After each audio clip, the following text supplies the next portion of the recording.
Today on Facing Life Head On. Then sometimes the babies were alive when they were born. So what'd you do then? You just left them to die. A lot of times we, would leave the room and, leave it in charge of the nurse who would, we weren't there a lot of times to see what happened.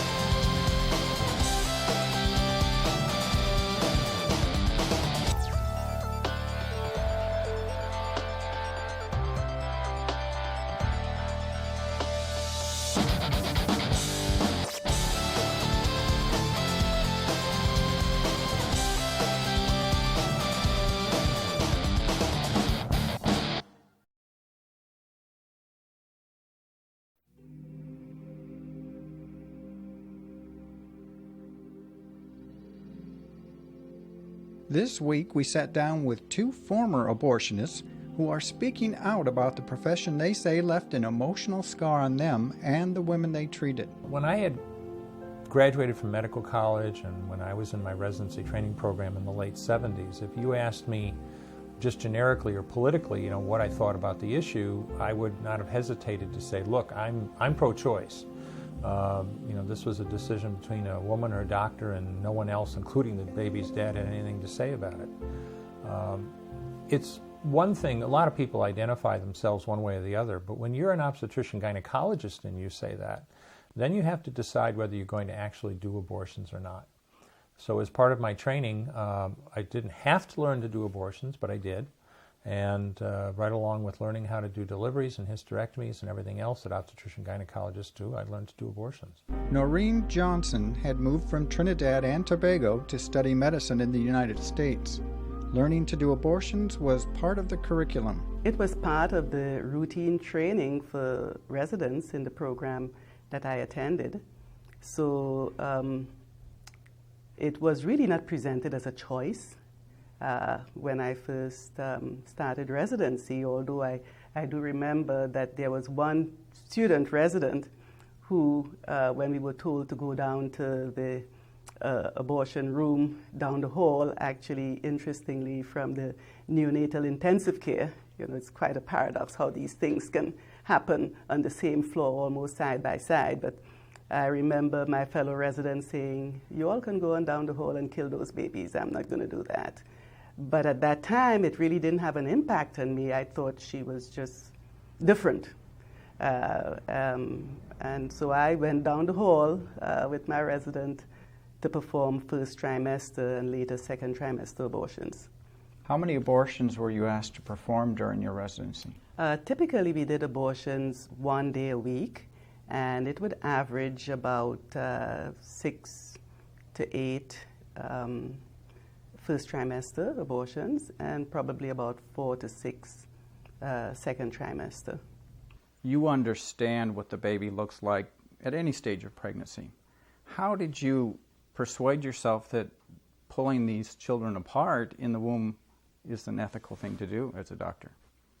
Of course a doctor knows fetal development. And not only that, if you didn't, you'd be reminded of it every time you do an abortion.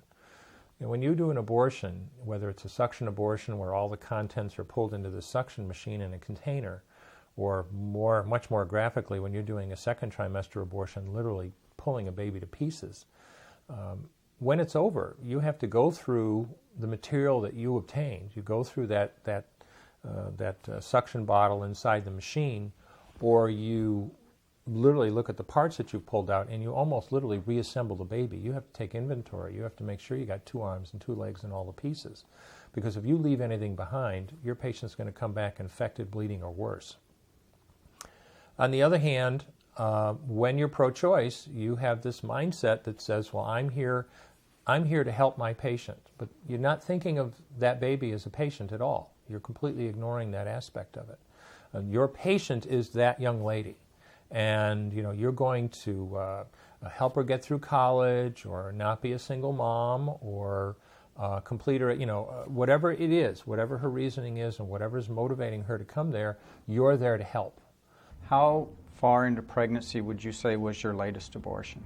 Probably about 22 weeks, thereabouts. Those abortions that were past 16 weeks during training were done by prostaglandin infusion into the uterus or saline infusion.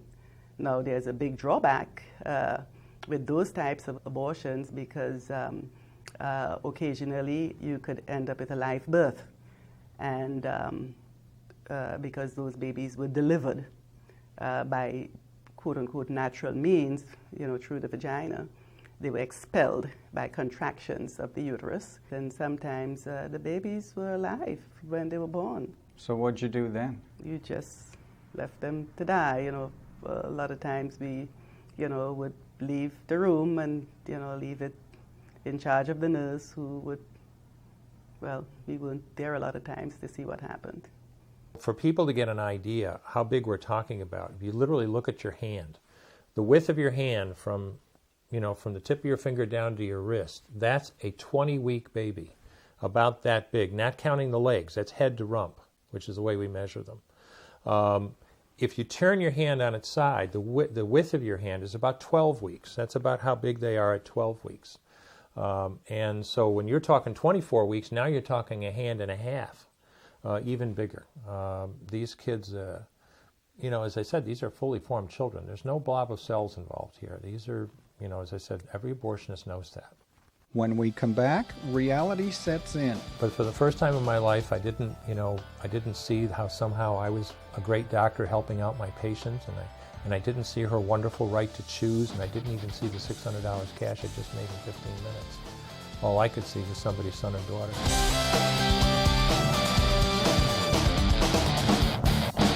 Thank you for inviting us into your home. Each week we feature real people who deal with real-life issues head-on. Some of their experiences are uplifting, while others will break your heart. But in the end, the message is clear. Those who follow biblical principles on the issues of life are blessed. Become a partner with us in providing a positive, life-affirming message to help change the way the next generation values innocent human life.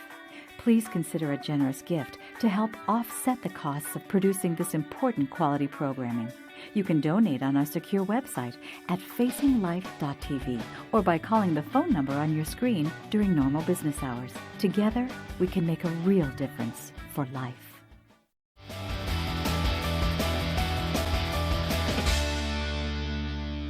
This week, we met two former abortionists speaking out about the hundreds of abortions they performed and what it was that made them pro-life. What went through your mind as you performed abortions? I think what happens is that after the first one, there is a significant amount of desensitization that occurs.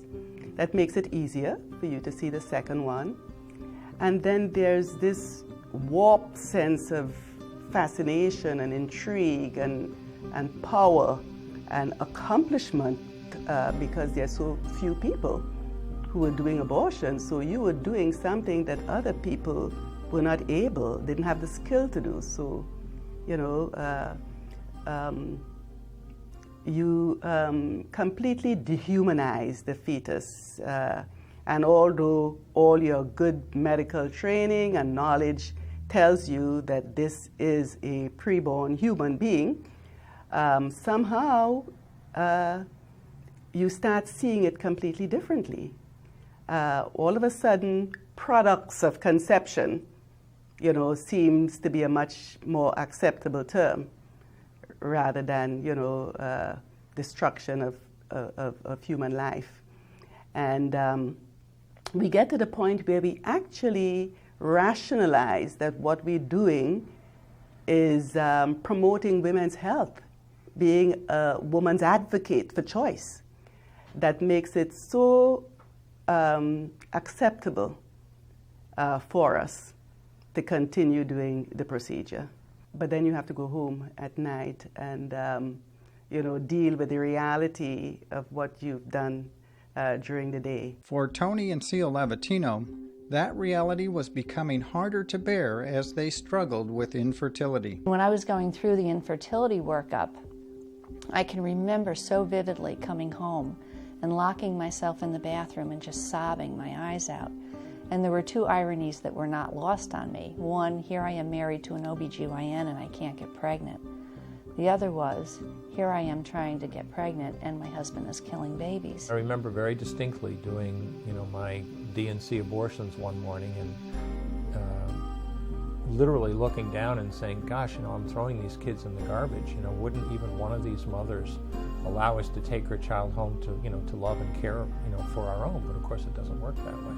So that was the first time I really had any doubts. They said they were strictly selfish, but very definitely it was a real disconnect between killing babies in the morning and then trying to find one more number to call to see if we could find a baby of our own in the evenings. In August of 1978, baby Heather was adopted.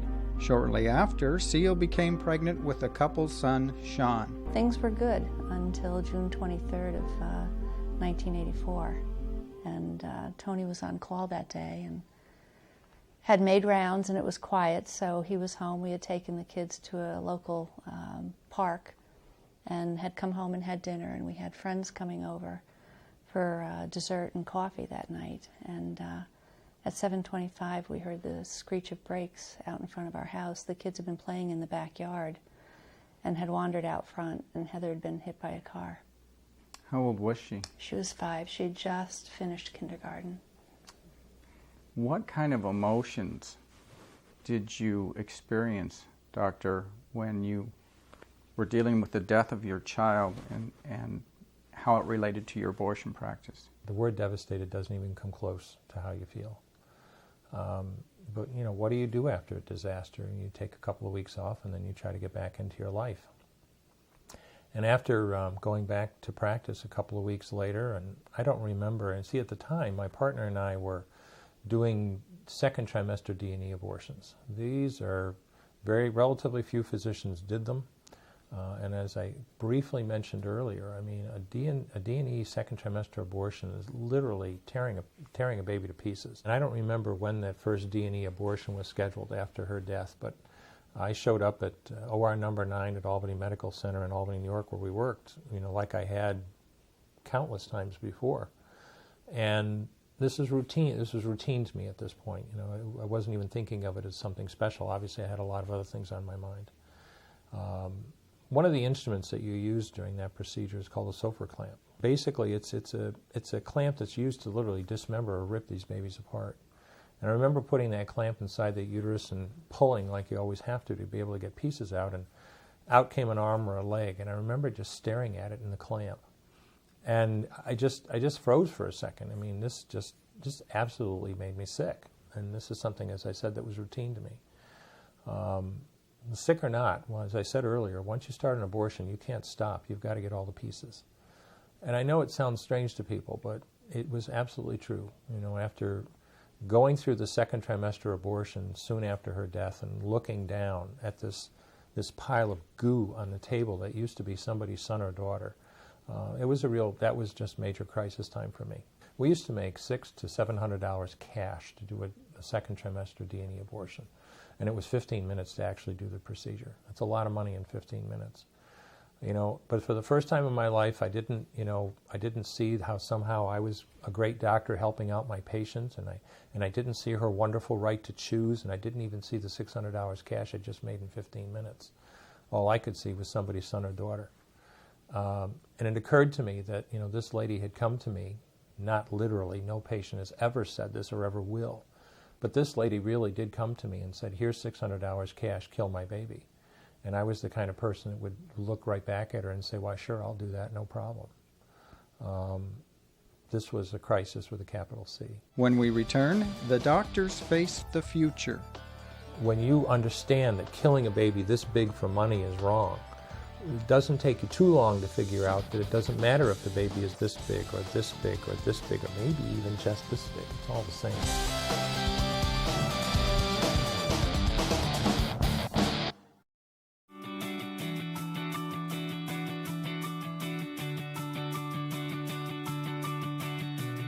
Whether you're a student needing answers, a parent needing help, or a concerned citizen wanting to make a difference, Life Issues Institute has the resources you need to put your values into action. Life Issues Institute is an international educational organization committed to protecting innocent human life. Life Issues Institute knows what it takes. That's why millions throughout the world turn here for help. Life Issues Institute has authored more pro-life publications than any other entity in the world, and its materials are printed in over 30 languages. Radio broadcasts, newsletters, and a website filled to the brim with the answers you're looking for are just a click away.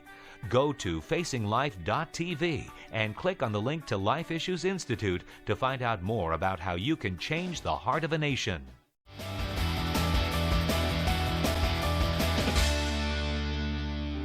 Shortly after moving to College Station, Texas, Dr. Noreen Johnson, an experienced abortionist, began to see her profession for what it was. One of my colleagues said to me, "So, Dr. Johnson, are you planning to do abortions?" Now, I had no idea of how conservative this town was. I thought I was bringing into town a service that was lacking. So I proudly answered, "Oh, yes." And he kind of looked at me and he said, "You know, if I were you, I would tread on that ground very carefully." He said, "You don't want to be known as the town abortionist." Those words stuck with me, so I decided, okay, I could continue to do abortions, but, I'll do them very clandestinely. I wouldn't publicize the fact that I did abortions, but in a small town, the word gets around. And so I stopped. I certainly didn't want to be branded in that regard and have reason to be ostracized from a society that I had worked so hard to be accepted into. For Tony Levatino, the death of his 5-year-old daughter had brought the value of life to the forefront of his mind. As Ceil would say, she always knew when I had an abortion scheduled the next day because I was just absolutely miserable to be around. And I'd gotten into a blame game. It was the girl's fault for getting pregnant, and it was the hospital's fault for allowing them, it was the nurse's fault for scheduling them, it was everybody's fault but my own.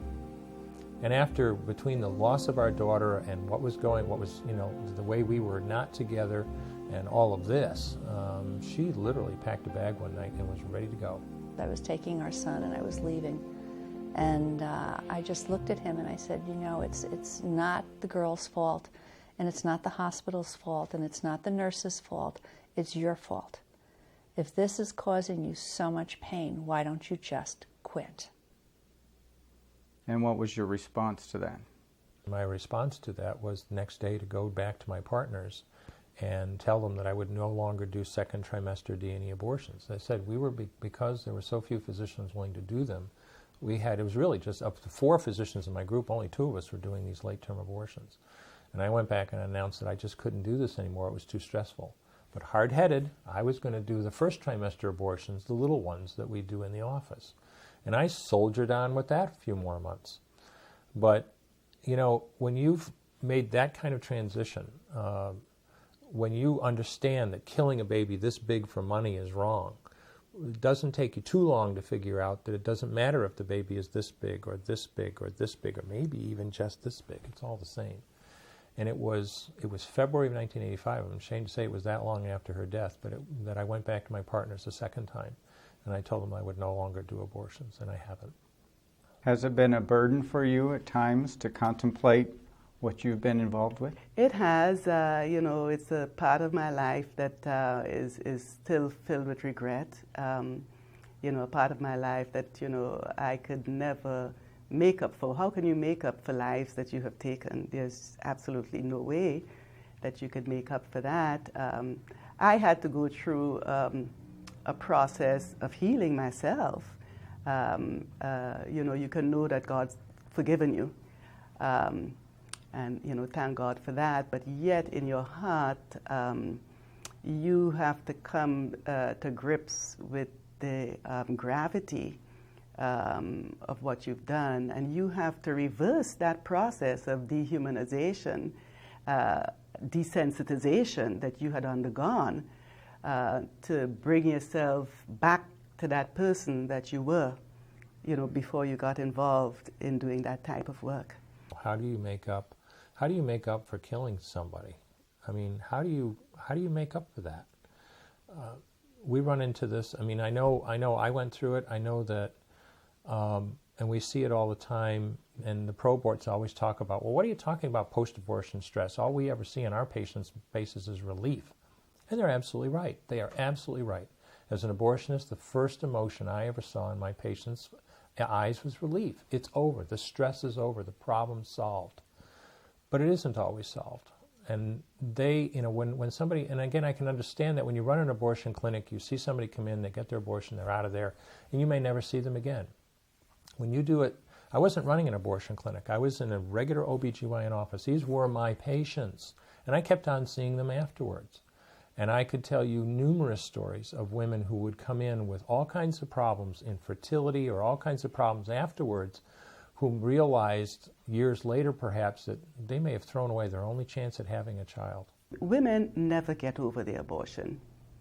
This has been shown time and time again. The pain of an abortion lives with women. Of course, now we have several avenues where women can receive, healing that direct them towards healing. They really never get over it. Coming up, as an abortionist, you never made eye contact with patients. You don't want to see the pain and the anguish in your patient. Thanks again for joining us.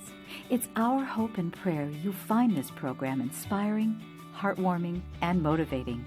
Remember, quality programming like this is only possible when people who care become partners with us for life.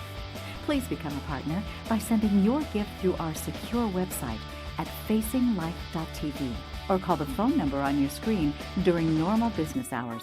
We need you to succeed. Here's another way you can help. We'd love to hear from you. Let us know what you think of the program and share your ideas for future topics or guests. The next generation is depending on us to give them the information they need to face life head on. We'll see you next week, and may God bless you. An abortionist in Dayton, Ohio, wanted to find a new way to do the most common surgical procedure in America. So Martin Haskell developed partial birth abortion. Usually late in the pregnancy, a baby is partially removed from the mother's womb and his skull is punctured or crushed. Congress originally tried to ban this grotesque procedure, but the Supreme Court said that it was unconstitutional. The court claimed that some mothers might actually need this type of abortion if their own health was at risk. But health doesn't just constitute a life or death situation. It can also include mental or emotional well-being. From a mental or emotional standpoint, I can't imagine a mother having a positive experience watching her unborn child have his head crushed.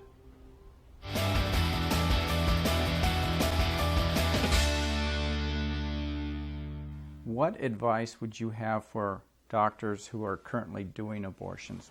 Doing what we do as abortionists, literally taking somebody's son or daughter and tearing them apart. It sounds awful, but turning them into hamburger has an effect on that patient. Obviously, it has an immediate effect on that child. That son or daughter has a purpose in life, and we've just destroyed that. It's going to have effects on that young lady and her partner, whether it's a husband or a boyfriend. It affects everyone around them. And we're the instruments by which that happens.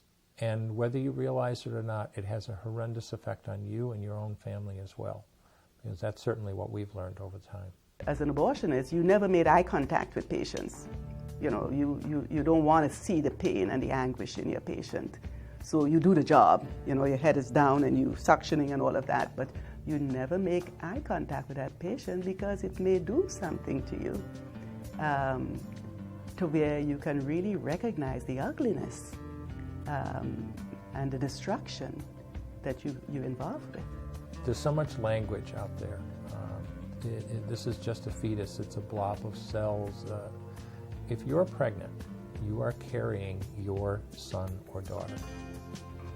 Your son or daughter is totally dependent on you, both now and in the future. Your son or daughter has a real purpose in life. God does not create junk. No matter what your circumstances, you can give your son or daughter something that no one else can give him or her, and that's the chance to live. Both Dr. Levatino and Dr. Johnson say their faith has played a significant role in their healing. They are now bold witnesses on behalf of unborn babies and their parents. You too can be a witness on behalf of unborn children. To help, we'll send you a free lapel pin depicting the same size and detail of the feet of an unborn baby only 10 weeks after conception. Go to facinglife.tv today to receive yours free.